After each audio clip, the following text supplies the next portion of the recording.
To business breakfast show. South west monsoon సాధారణంగా ఉంటుంది, normal monsoon ని ఎక్స్పెక్ట్ చేయొచ్చు. ఇది వాతావరణ శాఖ ఈ ఏడాది రుతుపవనాలకు సంబంధించి వెలువరించిన శుభవార్త. సో ఇది మొదటి అంచనా మాత్రమే. సెకండ్ ఫోర్కాస్ట్ జూన్ లో ప్రకటిస్తారు.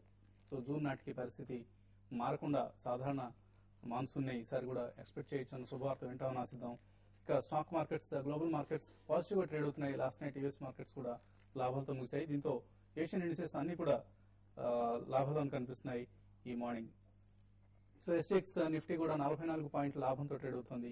సో ఒక చక్కటి ప్రాఫిటబుల్ ట్రేడింగ్ సెషన్ బహుశా ఇవాళ మనం చూసే అవకాశం కనిపిస్తుంది. సో మార్కెట్స్ నిన్నటి ట్రెండ్ ఒకసారి గమనిస్తే చాలా రేంజ్ బౌండ్ గా ట్రేడ్ అయ్యాయి. నిఫ్టీ 5700, 5750 మధ్య ట్రేడ్ అయింది. సో 5700 ఒక బేస్ గా చేసుకున్నట్లు కనిపిస్తుంది నిఫ్టీ ప్రస్తుతానికి. వాల్యూమ్స్ ఒక మోస్తరుగా నమోదయ్యాయి. 1.57 lakh crores వాల్యూమ్స్ నమోదయ్యాయి. సో వాల్యూమ్స్ లో చాలా డ్రాప్ కనిపిస్తుంది. అలాగే కొన్ని ఇండివిజువల్ స్టాక్స్ లో మాత్రం యాక్టివిటీ కనిపించింది. హెచ్సిఎల్ టెక్నాలజీస్, టీసీఎస్ లాంటి స్టాక్స్ రిజల్ట్స్ కు ముందు పెరిగాయి. అలాగే ఎల్ఎన్టీ బౌన్స్ బ్యాక్ అయింది. Zee Telefilms, Zee Entertainment Limited, అలాగే ఐడిబిఐ బ్యాంక్స్ ఈ రెండు కూడా మంచి రిజల్ట్స్ ప్రకటించడంతో ఈ స్టాక్స్ లో యాక్టివిటీ అలాగే లాభాలు కూడా కనిపించాయి. టెక్స్టైల్ స్టాక్స్ నష్టాలతో ముగిశాయి. అయితే టెలికాం స్టాక్స్ మాత్రం లాభాలతో క్లోజ్ అయ్యాయి. భారతి, ఐడియా, ఆర్కామ్ లాంటి స్టాక్స్ 2% చొప్పున లాభపడటం గమనించాం. అలాగే ఇతర స్టాక్స్ లో BGR energy, Indiabulls finance, Den networks ఇటువంటి స్టాక్స్ పెరిగాయి. అయితే డిఆర్ఎల్, డాక్టర్ రెడ్డిస్ ల్యాబ్స్, బిహెచ్ఏ లాంటి స్టాక్స్ మాత్రం నష్టపోయాయి. అలాగే news based, deal based stocks like పీపవర్ షిప్ యార్డ్, గ్లోబల్ లాంచరీ, అలాగే కనూరియా కెమికల్స్ లాంటి స్టాక్స్ లో స్ట్రాంగ్ ప్రాఫిట్స్ గమనించాం. ఎఫ్ఎన్ఓలో 5600 పుట్స్ లో 6000 కాల్ ఆప్షన్స్ లో అత్యధికంగా ఓపెన్ ఇంట్రెస్ట్ కనిపిస్తుంది. ఇండివిజువల్ స్టాక్స్ లో DCB, Zee Entertainment, BGR Energy లాంటి స్టాక్స్ లో హైయెస్ట్ ఓపెన్ ఇంట్రెస్ట్ కనిపిస్తుంది. సో ఇవి ప్రస్తుతానికి మనం గమనిస్తున్న ట్రెండ్స్. ఇంకా ఈ ట్రెండ్స్ ని బట్టి మార్కెట్స్ ఎలా మూవ్ కాబోతున్నాయి అన్న అంశంపై మాట్లాడేందుకు అనలిస్ట్ కుటుంబరావు గారు అలాగే శేషు గారు సిద్ధంగా ఉన్నారు. సో కుటుంబరావు, రిజల్ట్స్ సీజన్ ఎలా కనిపిస్తుంది, అలాగే ఫాల్ ఏదైతే గమనించామో మార్కెట్స్ లో ఎక్కడ బ్రేక్ అయింది, ఎక్కడతో బ్రేక్స్ పడ్డాయి ఈ ఫాల్ కని అనిపిస్తుంది? Clearly 200-day moving average test చేస్తుందని మనం లాస్ట్ 3-4 ట్రేడింగ్ సెషన్ లో వాన్ చేస్తూనే ఉన్నాం. అది నిన్న టెస్ట్ కూడా చేసింది అనమాట. నిఫ్టీ 5725 కిందకి వెళ్ళటం అనమాట. అక్కడ స్ట్రాంగ్ సపోర్ట్ కూడా తీసుకుంది అనమాట. ఎప్పుడైతే 200-day మూవింగ్ యావరేజ్ కిందకి వచ్చిందో కాస్త సెలెక్టివ్ బయింగ్ కూడా కనిపించింది చాలా స్టాక్స్ లో. అందుకే మిడ్ క్యాప్ సెగ్మెంట్ లో అండ్ ఎస్పెషల్లీ మీరు మెన్షన్ చేసిన జీ ఎంటర్టైన్మెంట్ అవునండి, డీసీబీ అవునండి, ఇట్లా అన్ని రీసెంట్లీ యాక్టివ్ గా ఉన్న స్టాక్స్ అన్నింటిలో రిన్యూడ్ బయింగ్ ఇంట్రెస్ట్ కూడా వచ్చిందనమాట. అయితే ఒక రేంజ్ ఎస్టాబ్లిష్ అవుతుందని క్లియర్ గా కనిపిస్తుంది. On down side 5700, on up side 6000 అనమాట. క్లోజర్ టు 5950 అట్లా లెవెల్స్ వచ్చినప్పుడు సెల్లింగ్ ఎమర్జ్ అయ్యే పాసిబిలిటీ ఉంది. సిమిలర్లీ క్లోజర్ టు 5700 వచ్చినప్పుడు స్ట్రాంగ్ బయింగ్ కూడా ఎమర్జ్ అయ్యే పాసిబిలిటీ కనిపిస్తుంది. అయితే ఆన్ అప్ సైడ్ మాత్రం ఇవాళ క్లియర్లీ 5820 దగ్గర స్ట్రాంగ్ రెసిస్టెన్స్ ఉండొచ్చు. 5820 క్రాస్ అయితే కనుక ఆల్ ది వే 5850, 5860 వరకు కూడా ర్యాలీ అయ్యే పాసిబిలిటీ ఉంది. సో దట్ రీసెంట్ లాసెస్ ఏవైతే ఉందో చాలా వరకు పూడ్చుకోగలిగే పాసిబిలిటీ కూడా ఉంది. గ్లోబల్ క్యూస్ చూస్తూ ఉంటే మాత్రం క్లియర్లీ సోమవారం నాడు ఎప్పుడైతే ఎస్ఎన్పి డౌన్ గ్రేడ్ చేసిందో యూఎస్ ని, ఆ వచ్చిన మైల్డ్ ప్యానిక్ ఏదైతే ఉందో అది నేను అనుకోవటం అబేట్ అయిపోయిందని అనుకోవచ్చు. ఎందుకంటే క్లియర్లీ నిన్నటితోటి that was and warning signal for austerity measures. కాబట్టి బడ్జెట్ కట్స్ కానీ ఇవన్నీ కూడా అగ్రెసివ్ గా చేయొచ్చు యూఎస్ అంటాం. దాంతో సెలెక్టివ్ గా అక్కడ స్టాక్స్ కూడా మంచి రిజల్ట్స్ చూపించడం వల్ల నిన్న ర్యాలీ వచ్చింది. అది స్పిల్ ఓవర్ ఎఫెక్ట్ వాళ్ళ గ్లోబల్ మార్కెట్స్ పైన కూడా కనిపిస్తుంది. అయితే ఇక్కడ మనం ఒకటి అబ్జర్వ్ కూడా చేయాల్సింది, లాస్ట్ వీక్ ట్రంకేటెడ్ వీక్ అప్పుడు వెనస్డే నాట్ ర్యాలీ ఏదైతే కనుక క్రూడ్ తగ్గింది అని వచ్చిందో, సిమిలర్లీ వాళ్ళ క్రూడ్ ఆల్రెడీ తగ్గింది అనమాట. Brent crude closer to $120 and below కూడా ట్రేడ్ అవుతుంది ఆన్ అండ్ ఆఫ్. కాబట్టి ఆ లెవెల్స్ లో ట్రేడ్ అవుతా ఇంకాస్త వీక్ అయితే కనుక నేను అనుకోవటం మార్కెట్స్ కరెంట్ లెవెల్స్ లో ఇంకా ఇంప్రూవ్మెంట్ వచ్చే పాసిబిలిటీ కూడా ఉంది. All in all stock specific movements ఎక్కువ కనిపిస్తున్నాయి. అది నిన్న కూడా అబ్జర్వ్ చేసాం అనమాట. నిన్న స్లైట్ కన్సాలిడేషన్ కనిపించింది మార్కెట్. కాబట్టి టెంపరీ బాటమ్ ఫామ్ అయింది. నిన్నటి లో బ్రేక్ అయితేనే ఫ్రెష్ షార్ట్స్ అటెంప్ట్ చేయాలి. Otherwise buy on declines approach adopt చేయమని చెప్పేసి చెప్తాం. ఓకే అండి. సో నెక్స్ట్ వీక్ ఎఫ్ఎన్ఓ ఎక్స్పైరీకి సమీపిస్తున్నాం మనం నెక్స్ట్ థర్స్డేతో. సో ఈ టైంలో ట్రేడింగ్ పరంగా ఎటువంటి ట్రెండ్స్ మీరు ఎక్స్పెక్ట్ చేస్తున్నారు? నెక్స్ట్ 1 వీక్ అంటే 1 వీక్ కి తర్వాత నెక్స్ట్ ఈ రోజు రేపు ట్రేడింగ్ మాత్రం మార్కెట్ కొంత రేంజ్ బౌండ్ ఉండే అవకాశం ఎక్కువ ఉంది. అయితే నిన్న మాన్సూన్ అనేది చాలా బాగుంటుందని మెట్ డిపార్ట్మెంట్ అనౌన్స్ చేయడం అనేది చాలా వరకు మన మార్కెట్ కి మరి ముఖ్యంగా ఇన్ఫ్లేషన్ అనేది హై ఇన్ఫ్లేషన్ తో ఉన్న మన మార్కెట్ చాలా పాజిటివ్ అవుతుంది. ఒకవేళ అదే కానీ మాన్సూన్ కానీ మెట్ డిపార్ట్మెంట్ చెప్పినట్టుగా ఇంటైమ్ లో వచ్చి ఒక 98% ఆ రేంజ్ లో కానీ ఉందంటే మాత్రం మార్కెట్స్ ఇక్కడ నుంచి ఒక బుల్ మార్కెట్ లో లోపలికి రావడానికి అవకాశం ఉంటుంది. అయితే నెక్స్ట్ సిరీస్ కి మాత్రం చాలా వరకు ఎఫ్ఎంసీజీ వాటి మీద కాన్సన్ట్రేషన్ చేయమని చెప్తాను. లైక్ ఐటీసీ ఒకటి, హిందుస్థాన్ యూనిలివర్ ఇటువంటి స్టాక్స్ పెరుగుతాయి. ఏవైతే అగ్రికల్చర్ బేస్డ్ స్టాక్స్ ఉంటాయో బేస్డ్ ఆన్ మాన్సూన్ అటువంటి స్టాక్స్ కూడా అప్ ట్రెండ్ ఉంటుంది.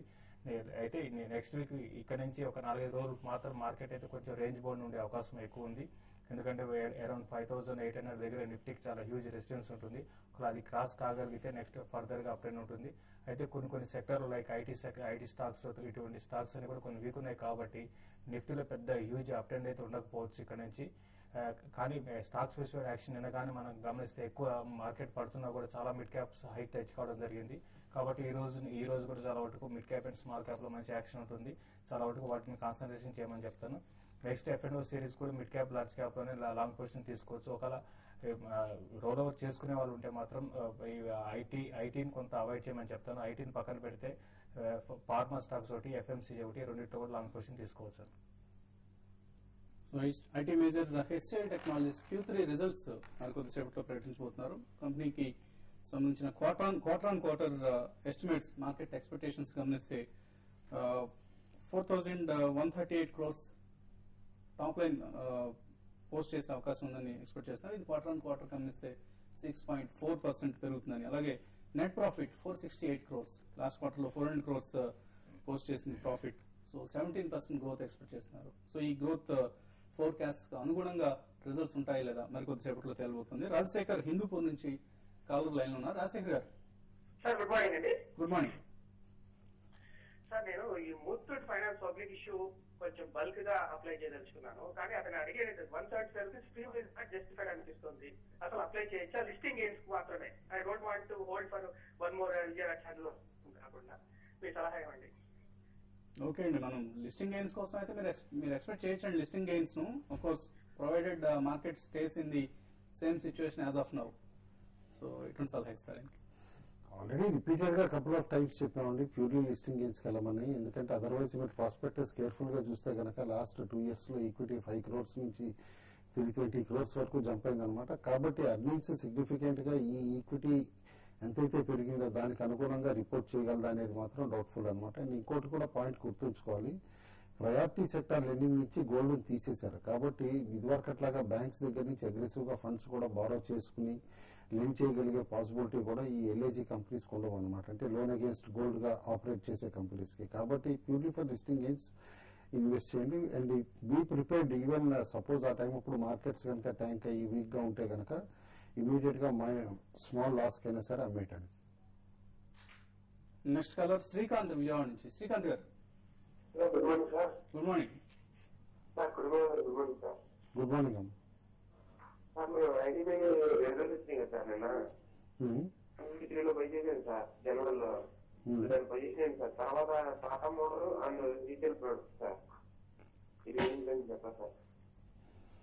ఐడిబిఐ బ్యాంక్ రిజల్ట్స్ మాత్రం ఫార్ బెటర్ దాన్ ఎక్స్పెక్టేషన్స్ వచ్చినాయండి. ఎందుకంటే దాదాపు 62% జంప్ అయింది అనమాట ప్రాఫిట్ అనమాట. దట్టు ఇంట్రెస్ట్ ఇన్కమ్ లో సెగ్మెంట్ లో. కాబట్టి నేను అనుకుంటాం స్టాక్ రీసెంట్ బాటమ్ ఏదైతే ఉందో అది తిరిగి టెస్ట్ చేసే పాసిబిలిటీ అంత ఈజీగా కనపట్లేదు.